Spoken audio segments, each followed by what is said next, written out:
All right. Well, good. Like it's still morning. Good morning, everybody. I am on with Let's Talk Church. Yes, I am so excited to be on. Today's topic is going to be really, really good.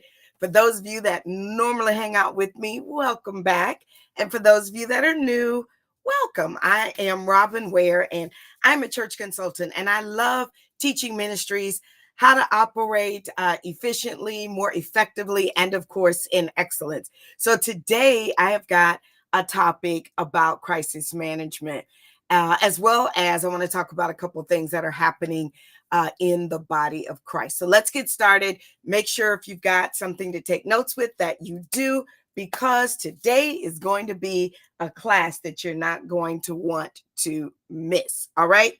So let me just say today is Tuesday, December the 3rd, and it is Giving Tuesday. So you know that we have Black Friday, we have Small Business Saturday, we have Cyber Monday, and then Giving Tuesday. So Giving Tuesday is our opportunity after, look, we done spent all the money on ourselves, that we have an opportunity to be generous, for us to extend generosity to those that are in need. Now, for some of you, it is important that as a ministry, I know you're going to say, Robin, people know that it's Giving Tuesday. No, it is important that you put out a graphic that says Giving Tuesday, and here's a cause that you can support at your church. Just don't put out a graphic that says give to your church. People like to connect and give to causes.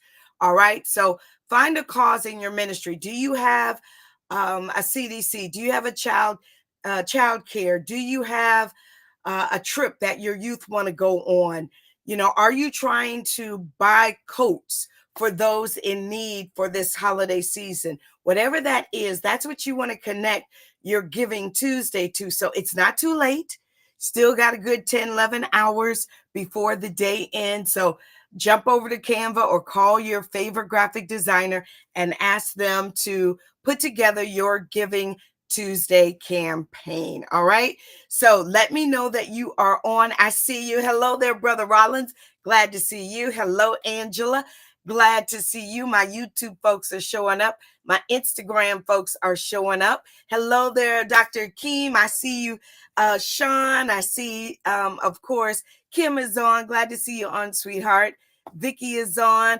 One of my professors, the Dr. John Paul is on. Glad to see you on. I believe I saw Cedric. He wasn't letting me do my intro. He was so busy trying to distract me, but I did my intro. So listen, thank you guys for joining. Where are my Facebook people? Let me see you. Shout me out or shout out in the comments that you are watching. Now, I want to make sure that you stay on to the end, because your girl has got a freebie for you. That's right. I am going to share with you that should I just go ahead and tell you now? No, I think that I should wait. Or should I tell you? Let me know in the comments if I should tell you what my surprise is. I'm going to share it at the end of the video. Yep. Or should I just share it with you now? Let's see. Oh, look, I'm grabbing the wrong water. Let me do this. Hey, Roland, it's so good to see you. It was good to see you. I forget where I just saw you. At Propel. So it was so good to see you there, but it's good to see you on my live. So let me jump into it. Again, it's Giving Tuesday. So if you're a ministry, if you have a nonprofit, I don't want you to miss out on putting your graphic out and asking people to sow into whatever it is that is what cause that you're promoting. Again, whether it's to help the homeless, feed people, whatever it is, you should have a graphic out asking people. And then make sure that you have a link, a live link in your bio or in your profile, so that you make it easy for people just to click here and then they can give. All right. So I got that out of the way. I made a little cheat sheet here so I can make sure I don't forget my notes. So let's get into today's teaching. I want to talk about, of course, first, let's give all honor and praise to God for Bishop Jake's recovery. Yes, we all were praying, and he put out a video saying that he appreciated the prayers. So I want to, of course, just thank God for his healing. Now I want to talk about, though, from a business standpoint, what we learned, even from a crisis management standpoint, from the way that that crisis was handled. Now, you may be saying, well, was that really a crisis? Yes, it was. They were live streaming. Probably one of my first points is that you need to make sure that you've got someone that is focused on the stream. You cannot just set up a camera and walk away, right? I had a situation where I was at an event and something in the background was happening and it was not appropriate. We were on a Zoom and it was not appropriate, and the person had walked away and no one could get to the Zoom to shut it down. So you want to make sure that whomever is streaming, that they are watching the stream and they see what happens. Because one of the first things that they did after they said, pray, they said, shut the stream down. Listen, guys, you do not have to show everything. I love it when ministries are sensitive to what they are streaming, and they'll say, listen, we're going to shut the stream down, or we're going to end at a certain time, and then we're going to talk about XYZ. It's a family matter. Well, this, of course, wasn't something that was, planned, but in real time, they said, shut the stream down. Now, ideally, someone in media, and maybe they did, I don't want to just say that they didn't, but just, talking through my points, someone in media could have, immediately shut the stream down when they saw that a crisis was happening with Bishop Jakes, once that became clear. So make sure that you are always watching the stream. And then number two, always make sure that you're reading the comments. It is amazing to me when I'm watching live events, conferences in particular, and we're typing in the comments, we can't hear the sound, or turn the sound up, or maybe it is the pre-show and we can hear what's happening with the team that's setting up, but no one is watching the comments to make the adjustments. So make sure that you've got someone watching the comments.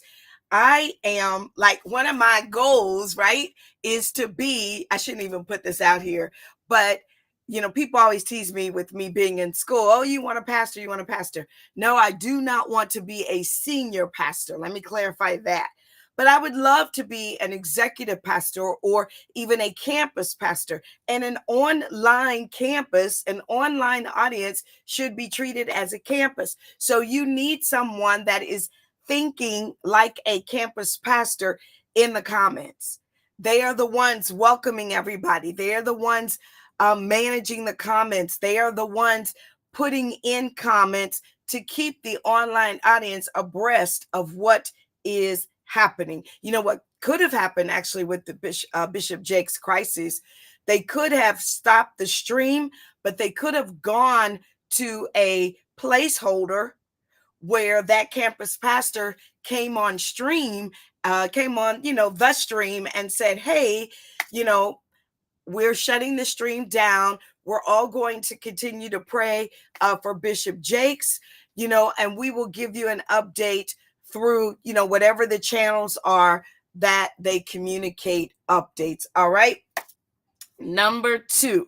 All right. Number three is that you should have a media plan in place in the case of emergencies, right? What do I mean by a media plan? I think a lot of people get too caught up in, well, we're not a mega ministry, so we don't have a team. Baby, you can be a team of one, a one-man band, right?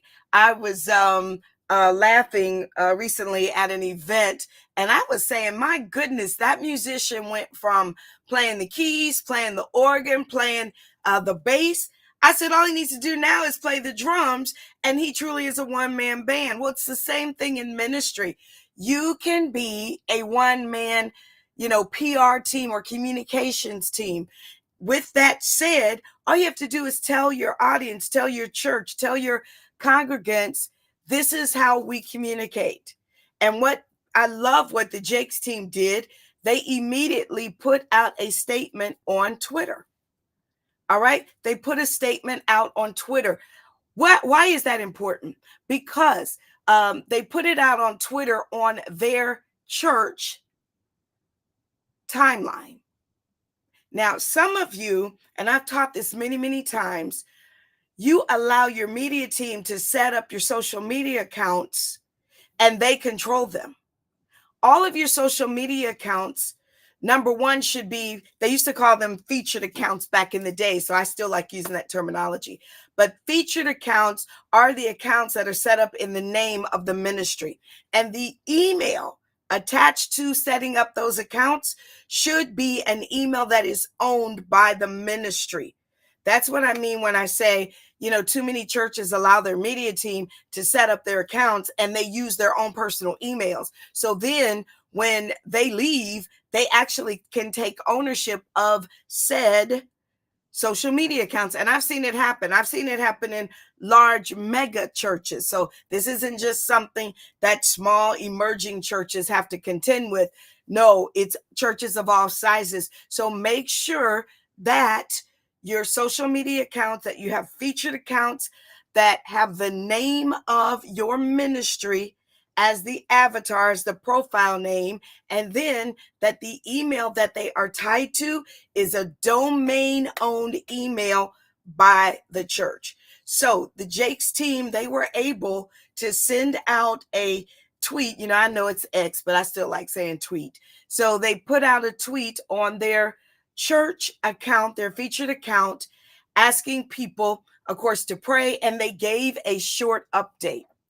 So I think that's number 4. You need an authorized voice that speaks for the ministry. So the statement that was put on that account, it was very structured. It was not, please pray for Bishop Jakes, everything's going to be okay. Absolutely not. It said something more to the fact of that Bishop Jakes experienced a medical emergency. He's under doctor's care, and we appreciate your prayers. Now, the saints, let me rebuke y'all a little bit. Some of y'all found out what happened and could not wait to go on social media and state, please pray for Bishop Jakes. Well, you guys caused people to have heart palpitations, because what you should have done was reposted the statement from the church. I don't get why, we rush to be the first to put something out. If you really want to be helpful, then you want to be responsible in the way that you're being helpful. You literally could pray for Bishop Jakes without putting it on social media. But if you want to be a part of notifying the masses, then do it in a responsible manner, okay? All right. So, I'm not going to stay there too long. Let me keep moving. So I love that they put it out on their own featured account. I love the way the statement was written. Now, some of you may be saying, well, I don't have a PR person. You got ChatGPT. Literally, you could have gone on ChatGPT on your phone. Now, if you're the communications person, the marketing person for your church, you should always be ready. Be ye ever ready, right? I literally have the app on my phone. So if I didn't know what to say, I would have said, Bishop Jakes experienced a medical emergency. Help me write a 3-line statement that will work on all social media networks. That includes asking people to pray and maybe a scripture that I can post immediately. And then ChatGPT would have given you something to say. Now, if you have a larger situation, right? You have a bigger challenge, a bigger crisis that happens. Well, then you may need to hire someone like myself that can help talk you through what to do. Now, even in that scenario, I would still take control of the narrative, and I would put out a statement that would say something like, Bishop Jakes experienced a medical emergency. At this time, we're just asking everyone to pray, right? That's it. Then you can work with your PR people, and then the next day you can follow up however you want to do it. But speaking specifically to the Bishop Jakes situation, I then loved that night, his daughter, Pastor Sarah, and Pastor Torre put out a video. And it looked like it was in their kitchen or their living room, where they literally were holding the phone, and they said, "Hey, we appreciate everybody praying for our dad." Because see, in that moment, he wasn't Bishop Jakes, that was their daddy, right? So I get that. We appreciate everybody praying for Bishop, for dad. We want to let you know that he's under doctor's care. He's doing well, and it was a pretty short video, but it was an effective video because you want to calm people down. One of the other opportunities that we have as ministry leaders is being offended when the very people we want to like us, follow us, like our posts, share our posts, want to do just that when negative situations happen, right? So you can't be mad at them because they're invested in you. They're invested in the good, the bad, and the ugly. So yes, you owe it to them to respond. You should not rebuke them because they're asking questions. When you take control of the narrative, you make it clear what information you're making available to them. You don't have to share all the details. We don't need to know what hospital he went to. We don't need to know how he was transported. We don't need to know his medical history. None of that. But when you don't respond, then people will take it that way, right? Well, wonder if he's got high blood pressure. Did he have a stroke? Does he need to change his diet? People will do all of that. But what we should do, which is what I loved, again, that Pastor Sarah and Pastor Tori Roberts did, is they put out a video and they gave us the narrative. And they even said, he is sitting up. Pray that we can keep him, resting because, he's wanting to get up. They made it very personal. It wasn't cold. It wasn't, y'all stop putting information out about him. No, they came like a brother or a sister. And that's what they are in our heads, right? Sarah is my sister in my head. She's a sister in Christ. Pastor Torre is a brother in my head. So they came from that angle. Bishop Jakes is a global phenomenon, right? So it was on Good Morning America the next morning. So I know that your pastor, your leader, someone, in your church may not be featured on Good Morning America, but you still need to understand the sensitivity that is necessary because of the relationships that we have built being on social media. I remember it's been a couple of years ago, but I was, on Periscope. Where's my, Lord, I done forgot the terminology. My Perisquad, that's what it was. Thank you, Holy Spirit. And I didn't go live for a couple of days or a week. I went live like every day. And I actually, I was sick. And when I came back on, one of my followers said to me, we really need a way to know what's going on with you when you don't show up, because they were so used to me showing up. I wasn't offended. What that said to me was that my presence matters. I'm making an impact. and people care about me. And I know, being on this side of the screen, that we can take for granted that there's a screen that separates us, right? It's the same thing in church. We think, well, there's a screen, and so we're separated, but in actuality, we're not. We have to treat people that are watching online just as if they're standing in front of us at the altar. Same thing with going live with me. I tell you guys, hey, I'm not going to be on this week or Tuesday or whatever because I'm traveling or I'm not feeling well, because we are in relationships, and listen to me, relationships go both ways. They go both ways. All right. So, whether, and I know some of you have, I was going to say, deem me your sister, but I'm probably at auntie stage with all this gray hair, right? But that's okay. I'm your auntie in your head. But I'm so appreciative. I got emails from people saying, hey, we've missed you. Where are you? So I now no longer take you all for granted. If this says 2 are on here, I don't care. I still treat it like there's 5,000 on here, right? So we have to be mindful of that. So again, I love that they were sensitive. So they sent out a tweet, they did a video, and then I love this.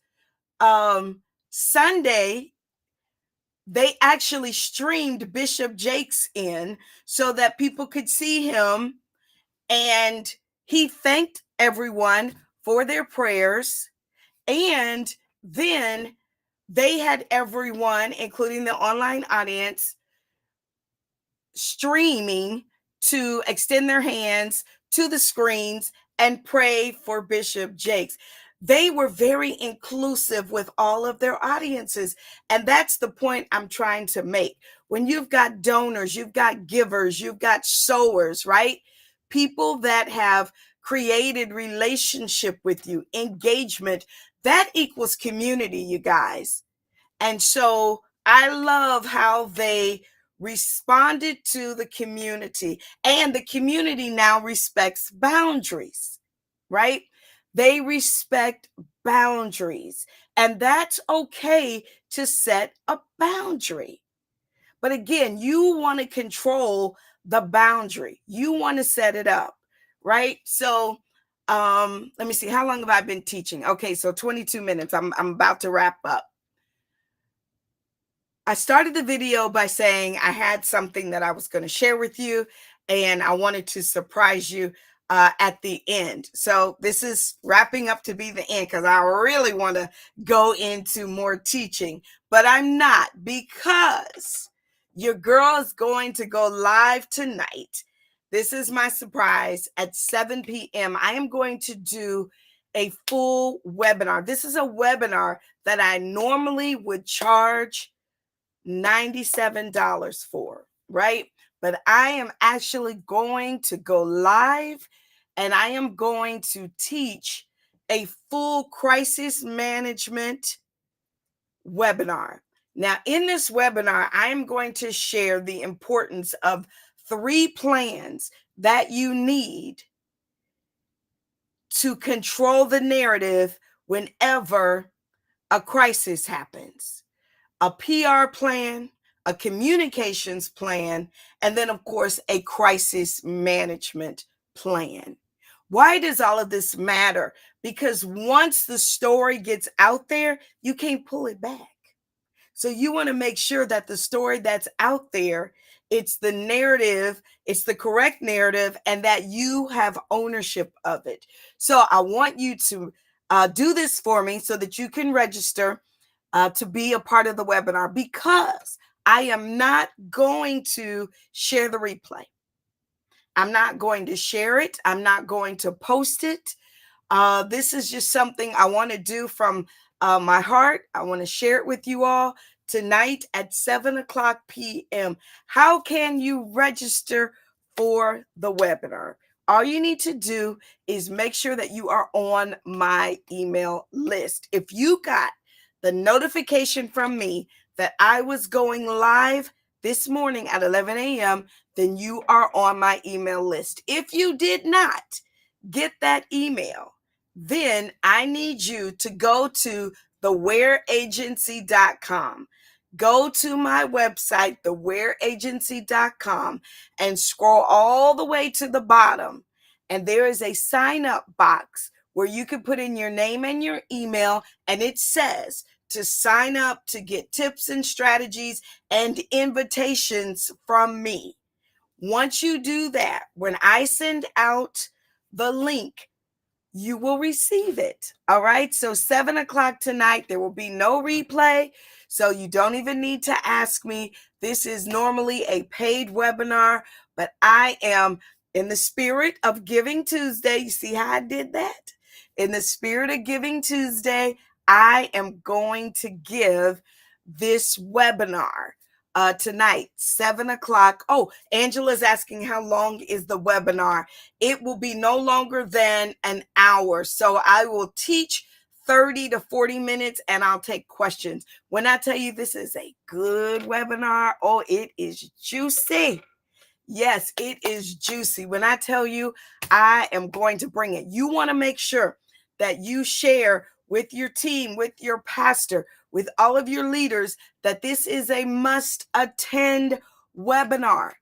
It is a must attend webinar. I'm going to be talking about social media, how to even handle when crises are happening online. I want to tell y'all, I am renewing my notary seal. And so I had to get a background check, and it required that I went to the police station. I'm going to be honest with y'all.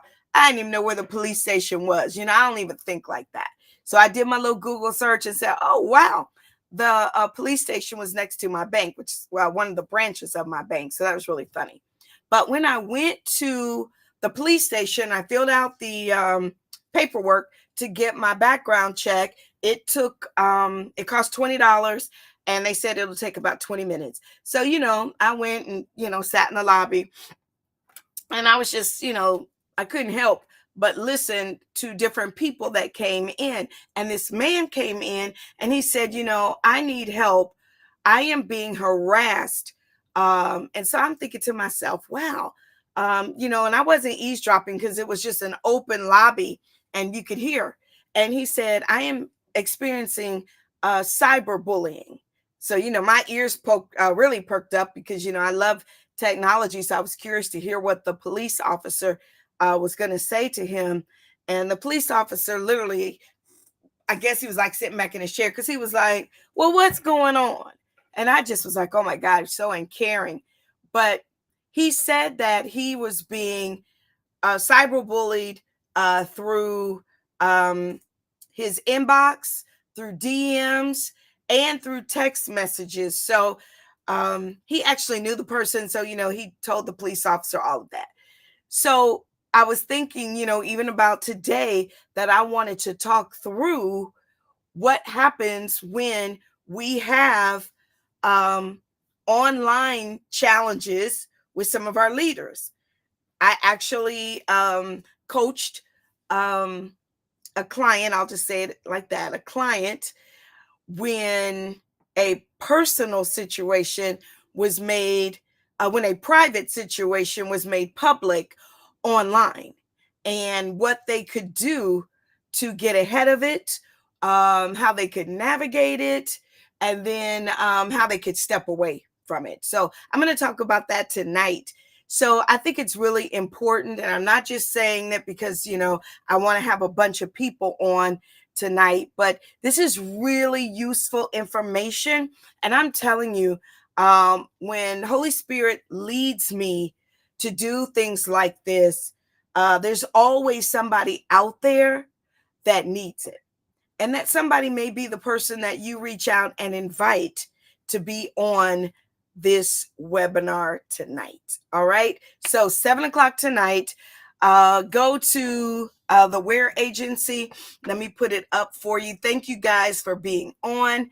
I'm going to put my the Wear Agency. There we go. I put it on my screen for those watching me on YouTube and Facebook. And then if somebody would put it on my Instagram, I will pin it so that you can see it there. Let me see, maybe Kim already did. She did. Okay, good. So let me pin that. If it'll let me. Okay, there we go. Yes, pin comment. Got it. All right. So the webinar tonight, a full webinar on crisis management. Again, you do not want to miss it. There will be no replay available. So I appreciate you guys showing up. This is going to be good. I am so excited about it. I told you guys I was coming back. I've been in school. And so now the doctoral program actually isn't as rigorous right now. This is my first semester. Let me preface that. But so far for the first semester, it hasn't been as rigorous as my MDiv work. So I've got a little bit of my time back. So I will be on with you guys tonight at 7 p.m. Any questions? Any questions? Thank you guys for being on with me. Brother Rollins says, awesome. Thank you, Robin, for the upcoming webinar this evening. I appreciate you, Brother Rollins, one of my longtime connects. I see you guys. Good, good, good. Thank you. Hey there, there's my brother, Dr. Carey. He's on. Hey, Robin Lynn, you need to send me some cookies for Christmas. Look, I'm just putting it out there. Or some chocolate covered pretzels. Love you, sis. Thank you, Cedric says we are thankful and grateful. Good stuff. Let's see here. Lady Sharon, glad to have you on. Hey, T. Marie, glad to see you on. The bride to be, God bless you, daughter. So happy for you. All right, guys, I appreciate you hanging out with me on today. Again, make sure that you have gone to thewearagency.com, scrolled all the way to the bottom of the homepage, and you've entered your name and email so that you will be on my email list and you will get the invitation for the webinar.